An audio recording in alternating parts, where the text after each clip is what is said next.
ನಮಸ್ಕಾರ ಸ್ನೇಹಿತರೆ, ನಾನು ನಮ್ಮ ಮನೆಯ ದಿಕ್ಕಿನ ವಾಸ್ತು ನಮ್ಮ ಜೀವನದ ಮೇಲೆ ಎಷ್ಟು ಪರಿಣಾಮ ಬೀರುತ್ತದೆ ಗೊತ್ತಾ? ಇಂದು ನಾವು ಒಂದು ಪ್ರತ್ಯೇಕ ಮನೆಯನ್ನು ಆಧಾರವಾಗಿ ತೆಗೆದುಕೊಂಡು ಅದರ ಒಳ್ಳೆಯ ಕೆಟ್ಟ ವಾಸ್ತು ಪರಿಣಾಮಗಳ ವಿಶ್ಲೇಷಣೆ ಮಾಡೋಣ. ನಿಮ್ಮೊಂದಿಗೆ ಇಂದು ಒಂದು ವಿಶೇಷವಾದ ಮನೆಯ ಪ್ಲಾನ್ ಕುರಿತು ವಾಸ್ತು ದೃಷ್ಟಿಯಿಂದ ಚರ್ಚೆ ಮಾಡಲಿದ್ದೇನೆ. ಈ ಪ್ಲಾನ್ ನಮಗೆ ಗಲ್ಬರ್ಗಾದ ರಕ್ಷಿತಾ ಅವರಿಂದ ಕಳುಹಿಸಲಾಗಿದೆ.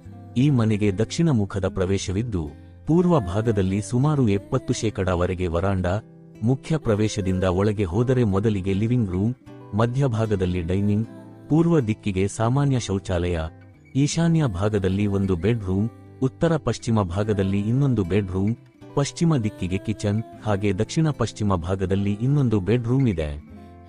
ಇದೀಗ ನೋಡೋಣ ಈ ಪ್ಲಾನ್ನ ವಾಸ್ತು ಧನಾತ್ಮಕ, ಪಾಸಿಟಿವ್ ಮತ್ತು ಋಣಾತ್ಮಕ, ನೆಗೆಟಿವ್ ಪರಿಣಾಮಗಳು ಯಾವುವು ಎಂಬುದನ್ನು.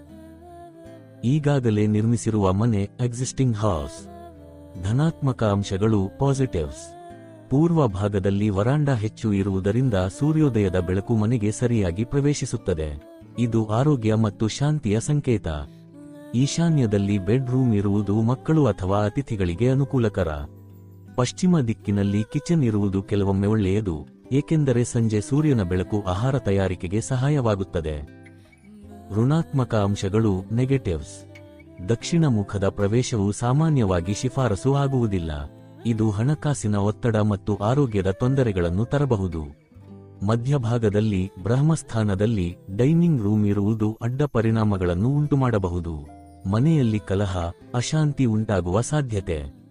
ಪೂರ್ವ ದಿಕ್ಕಿನಲ್ಲೇ ಶೌಚಾಲಯ ಇರುವುದು ವಾಸ್ತು ಪ್ರಕಾರ ಅಶುಭ. ಇದು ಮಕ್ಕಳ ವಿದ್ಯಾಭ್ಯಾಸ ಹಾಗೂ ಕುಟುಂಬದ ಹೆಸರಿನಲ್ಲಿ ಕುಸಿತ ತರಬಹುದು. ದಕ್ಷಿಣ ಪಶ್ಚಿಮ ದಿಕ್ಕಿನಲ್ಲಿ ಬೆಡ್ ರೂಮ್ ಇರುವುದು ಒಳ್ಳೆಯದಾದರೂ ತಪ್ಪಾಗಿ ಬಳಸಿದರೆ ಗೃಹಿಣಿಯ ಮೇಲೆ ಒತ್ತಡ ಹೆಚ್ಚುತ್ತದೆ. ಪರಿಹಾರಗಳು, ರೆಮಿಡೀಸ್. ಮುಖ್ಯ ಪ್ರವೇಶದ ಬಳಿ ಹನುಮಾನ್, ಗರುಡನ ಚಿತ್ರ ಅಥವಾ ಕವಚ ಅಳವಡಿಸಬೇಕು. ಪೂರ್ವ ದಿಕ್ಕಿನ ಶೌಚಾಲಯದಲ್ಲಿ ವಾಸ್ತು ಪಿರಮಿಡ್ ಅಥವಾ ಕಂಚಿನ ಪಾತ್ರೆಯಲ್ಲಿ ಉಪ್ಪು ಇಡುವುದು.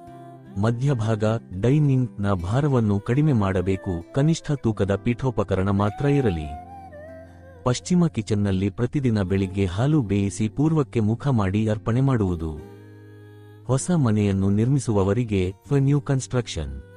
ಮುಖ್ಯ ಪ್ರವೇಶವನ್ನು ಪೂರ್ವ ಅಥವಾ ಉತ್ತರ ದಿಕ್ಕಿಗೆ ನೀಡುವುದು ಅತ್ಯುತ್ತಮ. ಈಶಾನ್ಯ ಭಾಗವನ್ನು ಯಾವಾಗಲೂ ಖಾಲಿ ಅಥವಾ ದೇವಾಲಯ, ಪೂಜೆ ಮನೆಗೆ ಮಾತ್ರ ಮೀಸಲಿಡಬೇಕು. ಕಿಚನ್ನು ಆಗ್ನೇಯ, ಸೌತ್ ಈಸ್ಟ್ ದಿಕ್ಕಿನಲ್ಲಿ ಇಟ್ಟರೆ ಸಂಪೂರ್ಣ ಕುಟುಂಬಕ್ಕೆ ಆರೋಗ್ಯ, ಐಶ್ವರ್ಯ ದೊರೆಯುತ್ತದೆ.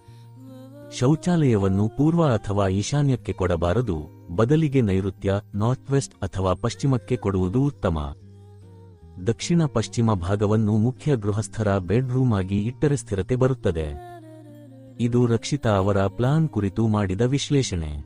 ಸ್ನೇಹಿತರೆ, ಈಗಾಗಲೇ ನಿರ್ಮಿಸಿರುವ ಮನೆಯಲ್ಲಿ ಕೆಲವು ವಾಸ್ತು ದೋಷಗಳು ಕಂಡುಬಂದರೆ ಅದನ್ನು ಸರಳ ಪರಿಹಾರಗಳ ಮೂಲಕ ತಿದ್ದಬಹುದು.